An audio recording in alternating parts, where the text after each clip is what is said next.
আসসালামু আলাইকুম। আমাদের মধ্যে অনেকে এখনো আছে যারা রেল সেবা অ্যাপে অ্যাকাউন্ট খুলি নাই। আমরা জানি না কিভাবে অ্যাকাউন্ট খুলতে হয়।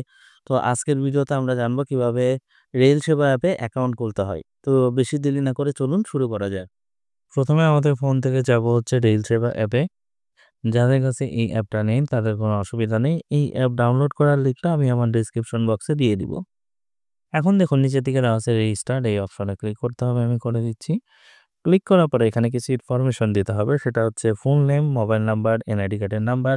এনআইডি কার্ড অনুযায়ী যে জন্ম তারিখ সেটা দিতে হবে। তারপরে I am not a robot এই অপশনটাতে ক্লিক করতে হবে। ক্লিক করে ভেরিফাই দিতে হবে। এইখানে আরেকটা কথা আছে, আপনার যদি এনআইডি কার্ড না থাকে তাহলে আপনি খুলবেন কিভাবে? এই ক্ষেত্রে আপনার যদি এনআইডি কার্ড না থাকে বা যদি বাইরের দেশের পাসপোর্টধারী কোনো ক্যান্ডিডেট হয়ে থাকেন তাহলে সাবমিট ডাটাতে ক্লিক করে আপনি আপনার জন্ম সনদের ইনফরমেশন দিয়ে খুলতে পারবেন। তো আমি এখন এই সব তথ্যগুলো দিয়ে I am not a robot এটা ক্লিক করে ভেরিফাই ক্লিক করে দেব। এরপর এখন একটা ভেরিফিকেশন কোড পাঠানো হয়েছে ফোনে। এখন ওই ভেরিফিকেশন কোডটা এখানে দিয়ে দিব। এই হয়ে গেল আমাদের অ্যাকাউন্ট খোলা।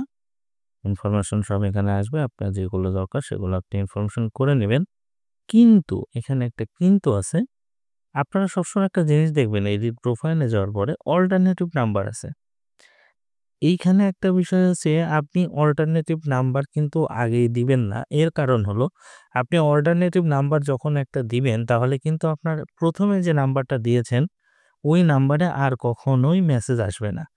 তারপর থেকে অল্টারনেটিভ নাম্বারেই আসবে। সো এই চেঞ্জটা কিন্তু একবারই করা যায়।